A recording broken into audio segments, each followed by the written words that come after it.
Hello, नमस्ते.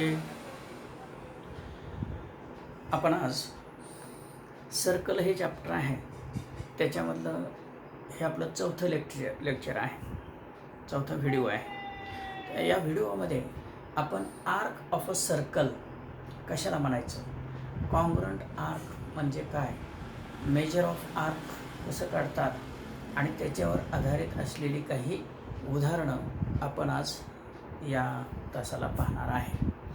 तर arc म्हणजे काय, तर इथं फार एक फिगर आहे, याच्यामध्ये C is a centre of a circle and line K is a secant of a circle because it divides circle in two parts.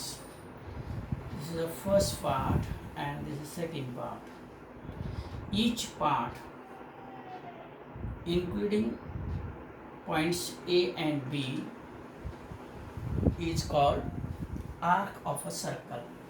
So this is one arc of a circle from A to B and this is another part of a circle. So each part including point A and B is called arc.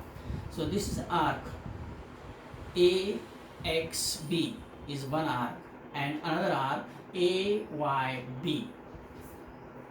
Now see here, center C is on this side of this line or this secant. This point C is on this line, this side. So arc on the side of center of a circle is major arc and arc which is on another side of the center of a circle is called minor arc. This is a major arc. So arc AYB is major arc and arc AXB is a minor arc. Minor arc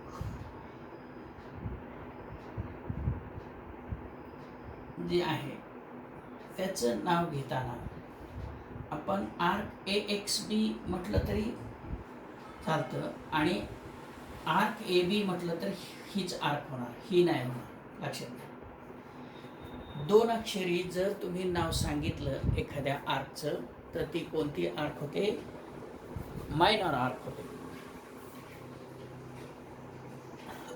now major of arc. आता लक्षात आलं, ही एक शिकँड असेल, सर्कलला एखादी शिकँड असेल तर शिकँडमुळं काय होतं, त्या सर्कलचे दोन भाग होतात. त्या प्रत्येक भागाला हे जे कॉमन पॉईंट आहे ते धरून याला म्हणतात आर्क. ही एक आर्क आहे आणि ही एक आर्क आहे. AYB ही एक आर्क आहे आणि AXB ही एक आर्क आहे. तर ज्या साईडला सेंटर आहे त्या साईडच्या आर्कला मेजर आर्क म्हणायचं आणि त्याच्या विरुद्ध साईडचे आर्क असेल, सेंटर या साईडला आहे आणि त्याच्या विरुद्ध साईड म्हणजे इकडची अपोजिट साईड, तर ते हे जे आर्क आहे AXB त्याला मायनर आर्क असं म्हणतात. मेजर आर्क, मायनर आर्क लक्षात ठेवा. तर मेजर आर्क जे आहे ते तिचं नाव हे 3 अक्षरी सांगावं लागतं आणि मायनर आर्क आहे त्याचं 2 अक्षरी नाव सांगितलं तरी चालतं. म्हणजे एखाद्या वेळी 2 अक्षरी तुम्हाला नाव सांगितलं असेल तर ते काय असतंय, मायनर आर्क असते. आता असं एक अँगल आहे की ज्याचा सेंटर C जो आहे सर्कलचा तो व्हर्टेक्स आहे. Suppose this is angle ACB and here is point X. आता मगाशी जसं सेकंडच्या मुळं सर्कलचे 2 भाग झाले होते तसं ह्या अँगलमुळे 2 भाग झाले. हा एक भाग आहे AYB आणि हा एक भाग आहे AXB. या प्रत्येक भागाला काय म्हणायचं आहे, आर्क. आणि हा जो अँगल आहे याला म्हणतात सेंट्रल अँगल. तर सेंट्रल अँगल कोणाला म्हणायचं, अँगल ज्या अँगलचा व्हर्टेक्स हा सर्कलचा सेंटर असतो त्याला म्हणायचं सेंट्रल अँगल. म्हणजे या अँगलचा व्हर्टेक्स C आहे, तो काय आहे, या सर्कलचं सेंटर आहे, म्हणून याला म्हणतात central angle. When a vertex of an angle is the center of a circle, then that angle is called central angle. So angle ACB is a central angle. Why? Because vertex C and center of a circle is also C.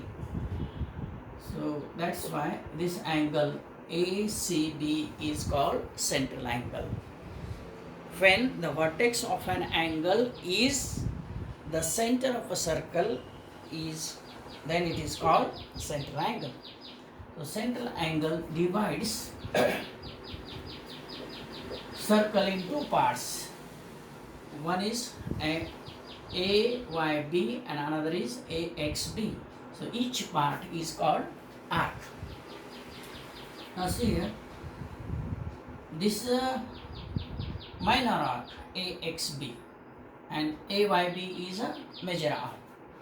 So measure of this arc AXB is equal to measure of its corresponding central angle. That means measure of arc AXB is equal to measure of angle ACB. Here measure of arc, measure arc असं लिहितात, measure arc AXB or AB, it can be written as AB because this is a minor arc, is equal to measure angle ACB. Measure of this arc, minor arc, is equal to measure of its corresponding central angle. So measure of arc AXB is equal to measure of this angle ACB. Let it be theta. Then measure arc AXB is equal to theta degree. Now what is measure of this measure arc AYB? So measure arc AYB is equal to measure arc, what is measure of total circle? Measure of total circle is 360 degree. So measure of this total circle minus measure of this measure minor arc is equal to measure of measure arc. ही जी major arc आहे याचं major काढायचं असेल AYBचं तर काय करावं लागेल, होल सर्कलचं जे मेजर आहे त्याच्यामधून या आर्कचं मेजर सबट्रॅक्ट करावं लागेल. म्हणजे काय, 360 degree minus theta degree because measure of this arc is theta degree. So measure arc AYB is equal to 360 minus measure of its corresponding minor arc. So remember, measure of circle is 360 degree and measure of semicircle, that is semicircular arc. If we draw a diameter like this, so this is one arc and this is another arc. So this is a semicircle, this is also semicircle. So measure of semicircle is 180 degree.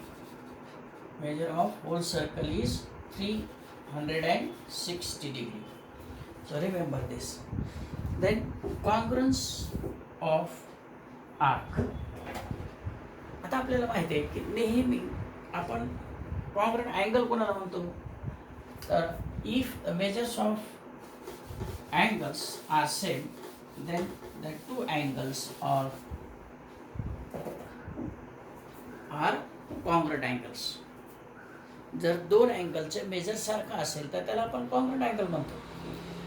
दोन segment असतील त्याची length सारखी असली की आपण त्याला congruent segment म्हणतो. पण इथं आपण जर म्हटलं की congruent measures of arcs are same, then the two arcs are congruent arcs. So it will be not possible because see here, this these two circles are concentric circles, and if we divide this circle into three parts like this, measure of this angle is 70 degree, measure of this angle is also 70 degree, and measure of this angle is 180 total. Measure of this angle is 40 degree. This is point O.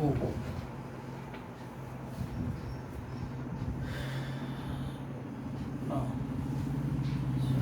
40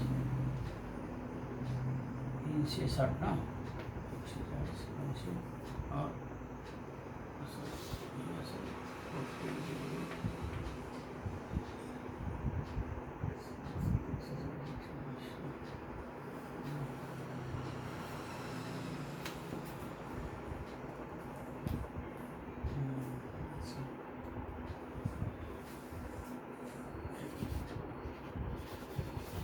figure अशी आहे.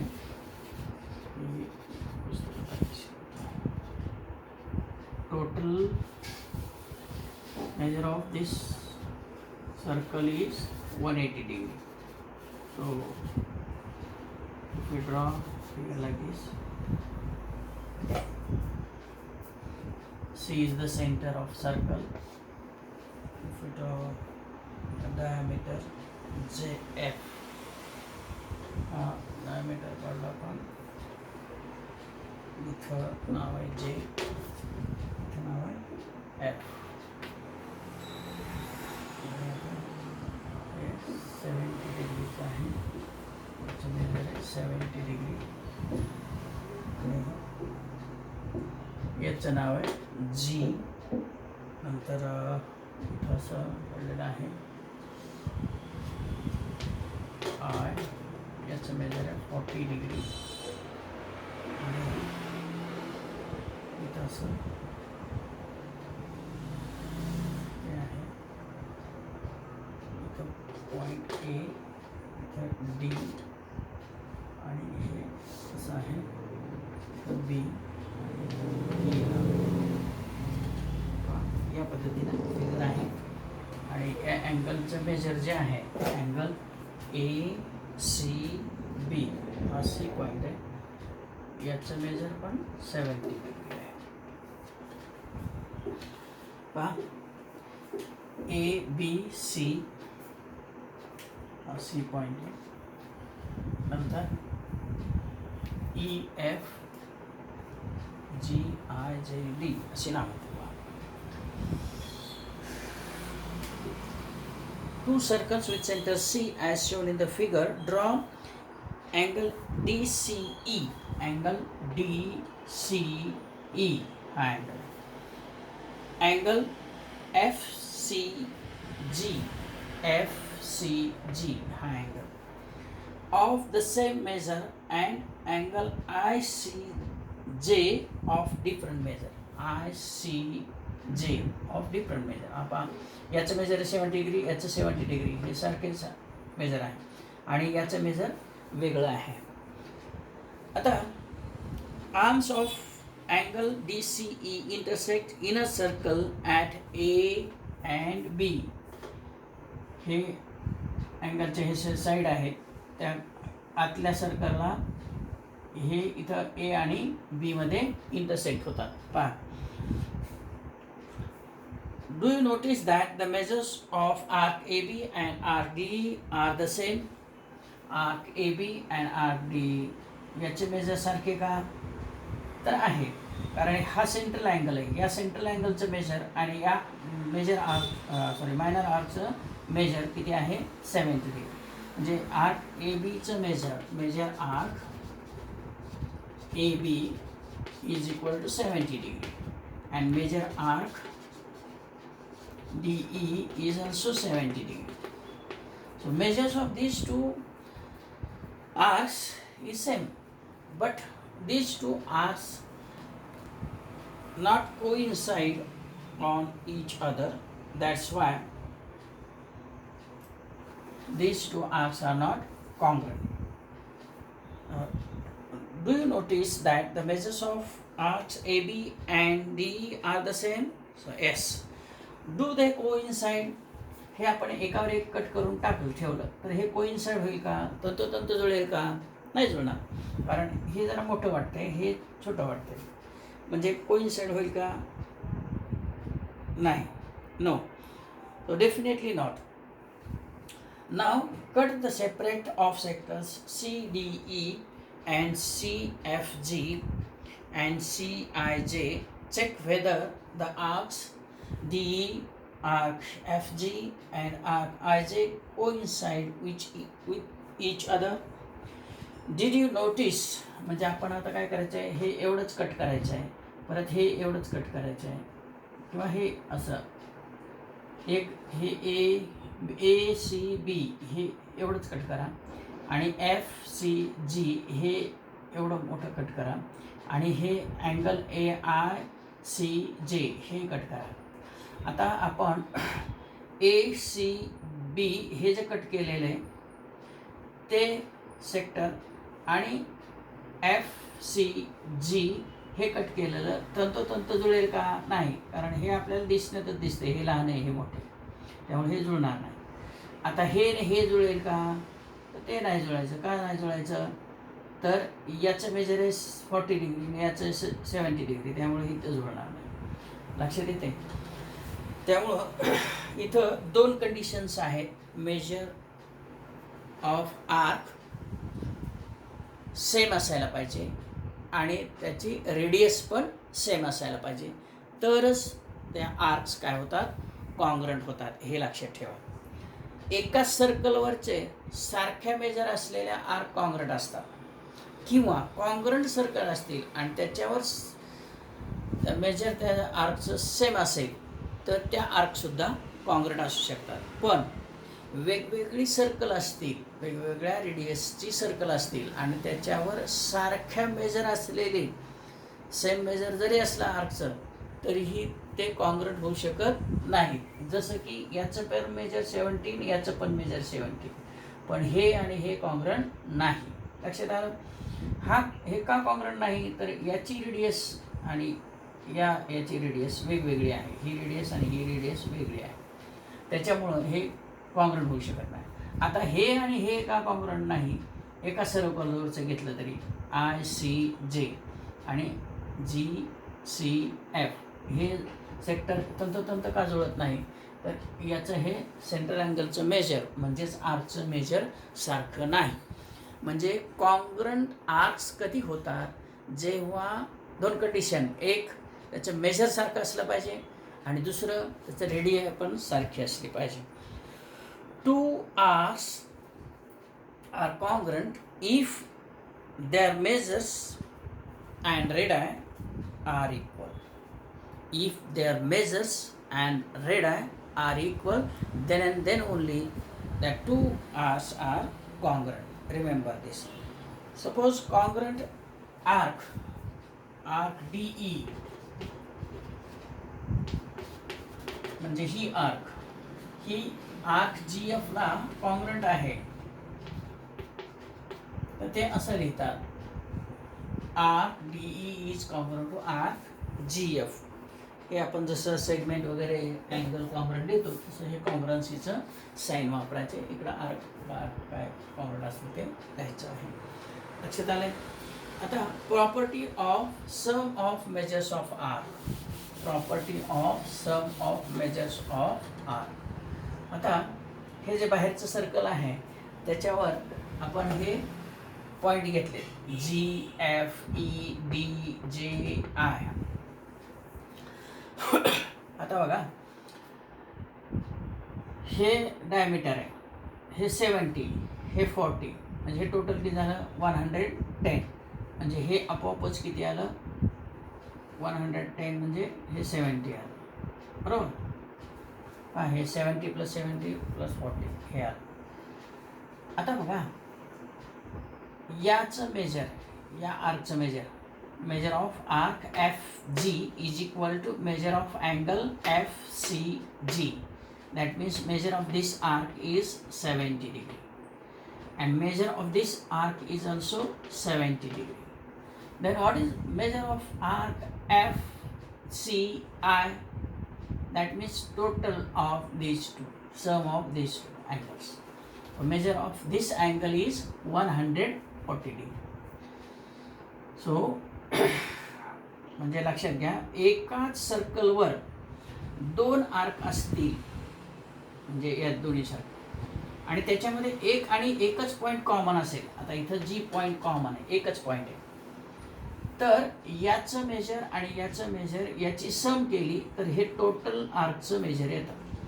So that means measure of arc FGI is equal to measure arc FG plus measure arc GI. आता बघा, या total किती आहे 140 आणि आपल्याला याचं मेजर माहिती आहे 40. मग आपल्याला हे जे आहे ते काय आहे, सेमी सर्कल आहे, कारण हे डायमीटर आहे.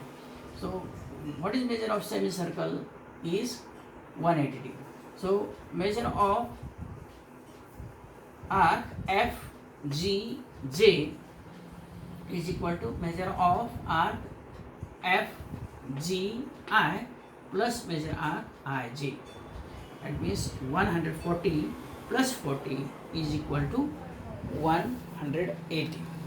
म्हणजे एका सर्कलवर दोन आर्क असतील आणि त्या आर्कमध्ये एक आणि एकच पॉईंट कॉमन असेल तर त्या दोन्हींच्या आर्कच्या मेजरची सम म्हणजे टोटल जो आर्क होईल ते असते. पहा, या दोन्हीची सम केली तर हे टोटल येईल, याची टोटल केली की हे, किंवा याची टोटल JIG आणि GF याची टोटल म्हणजे हे टोटल सेमी सर्कलचा मेजर येईल. हे लक्षात ठेवा. आता आपल्याला पाहिजे theorem. The congruent chords corresponding to congruent arcs of circle are congruent. Chords corresponding to congruent arcs are congruent. हे आपल्याला पाहिजे. आता पहा, सर्कल इथं दिलेलं आहे आणि त्याचं सेंटर आपल्याला B घ्यायचं आहे. सेंटरला नाव काय द्यायचं आहे, B आहे. हे B आणि तुम्हाला सांगितलं आहे the chords corresponding to congruent arcs are congruent of a circle. एका सर्कलवरचं. आता इथं मी असं एक AC असं घेतो आणि इथं P पॉईंट आहे आणि एवढंच मेजर असलेला दुसरा अँगल काढतोय. इथं नाव आहे D, इथे E, या ठिकाणी Q आहे. पहा, आता the chords corresponding to congruent arcs of a circle are congruent. Chords corresponding to congruent arc.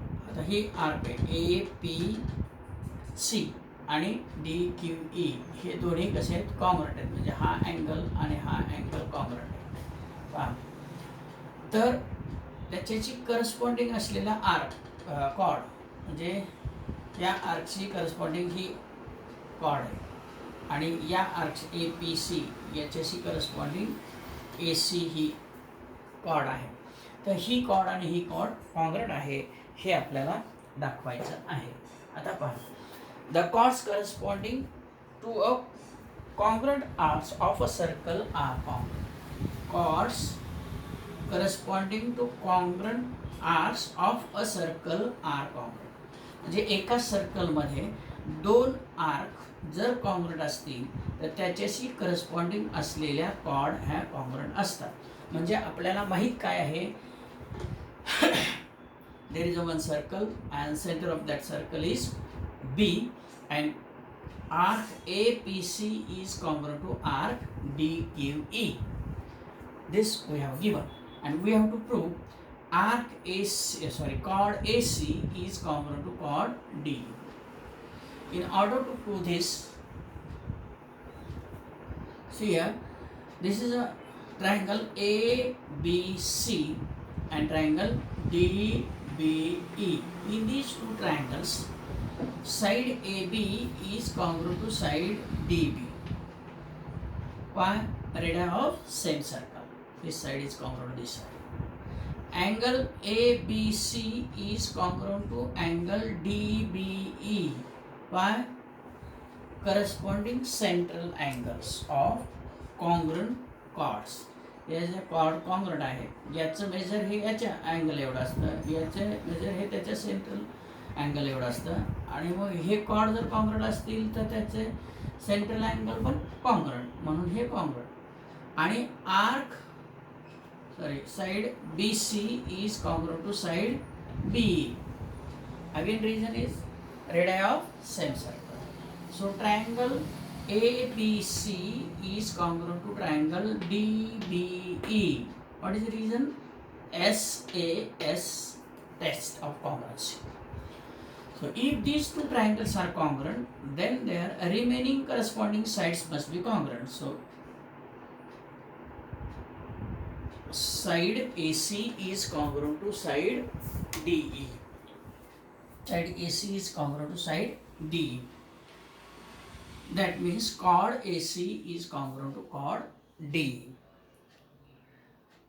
म्हणजे लक्षात काय ठेवायचे, एकाच सर्कलमध्ये दोन कॉर्ड्स जर कॉन्ग्रंट असतील तर त्याच्याशी दोन आर्क जर कॉन्ग्रंट असतील तर त्याच्याशी करस्पॉन्डिंग कॉर्ड कॉन्ग्रंट असतात. आता त्याच्या उलट पण असतं. काय तर जर एका सर्कलमध्ये दोन कॉर्ड कॉन्ग्रंट असतील, एका सर्कलमध्ये दोन कॉर्ड कॉन्ग्रंट असतील. आता उलट पहा, एकच सर्कल आहे हे आणि त्याच्यामधलं कॉर्ड कॉन्ग्रंट आहे, तर त्याच्याशी करस्पॉन्डिंग आर्क कॉन्ग्रंट असतात. जे आपल्याला आत्ता काय माहीत होतं, arc APC is congruent to arc DQE. आणि त्याच्यावरून आपण काय सिद्ध केलं, तर chord AC is congruent to chord D. आता उलट आहे, आपल्याला कॉर्ड कॉन्ग्रंट आहेत हे माहीत आहे, म्हणजे हे कॉर्ड आणि ही कॉर्ड कॉन्ग्रंट आहे. AC is congruent to D. आपल्याला सिद्ध करायचं आहे की ही आर्क आणि ही आर्क कॉन्ग्रंट आहे. आर्क जर कॉन्ग्रंट असेल तर दोन कंडिशन, एक त्याचे करस्पॉन्डिंग सेंट्रल अँगल कॉन्ग्रंट असायला पाहिजे आणि दुसरं त्याची रेडियाई सारखी असली पाहिजे. आता एकाच सर्कलवर आहेत त्याच्यामुळे रेडियाई कॉन्ग्रंट आहे.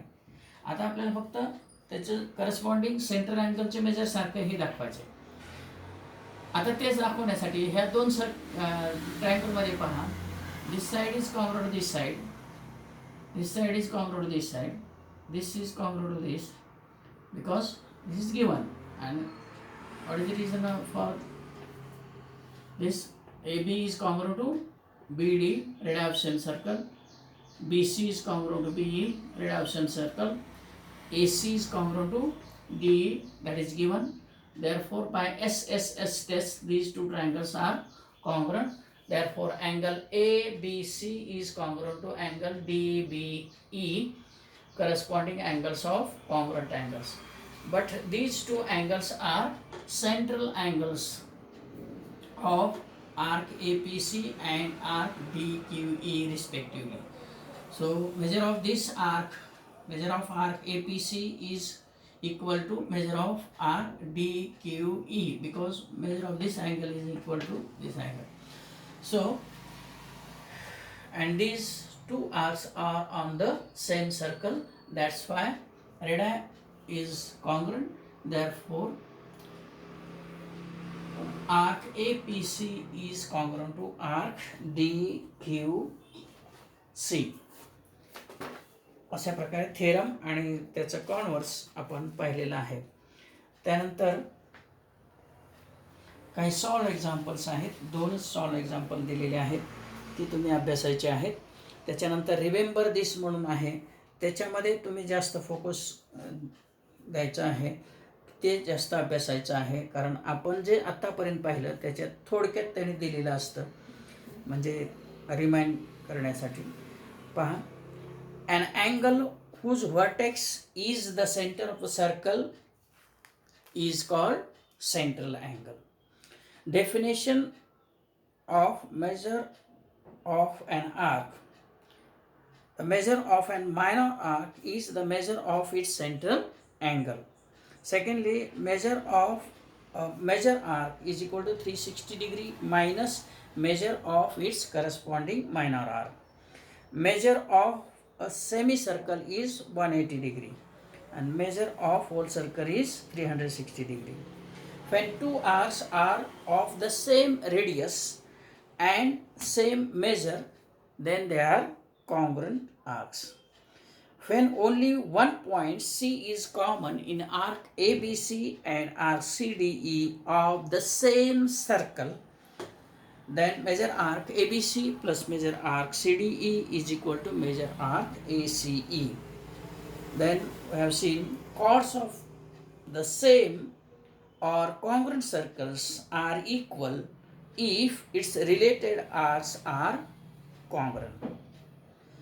Then arcs of the same or congruent circles are equal if the related chords are congruent. आता पहा प्रॅक्टिस सेट 3.3 आहे, त्याच्यामध्ये काही एक्झाम्पल्स आहेत. अतिशय सोपी उदाहरणं आहेत. ज्याला हे समजले कॉन्ग्रंट आर्क कशाला म्हणायचं आणि कॉन्ग्रंट आर्क असतील तर त्याचे करस्पॉन्डिंग कॉर्ड्स कॉन्ग्रंट असतात, हे ज्याला समजले त्याला हे सहजासहजी सोडवता येईल. आता हे एक सर्कल आहे, पहा इथला एक्झाम्पल आहे. C is the centre of a circle and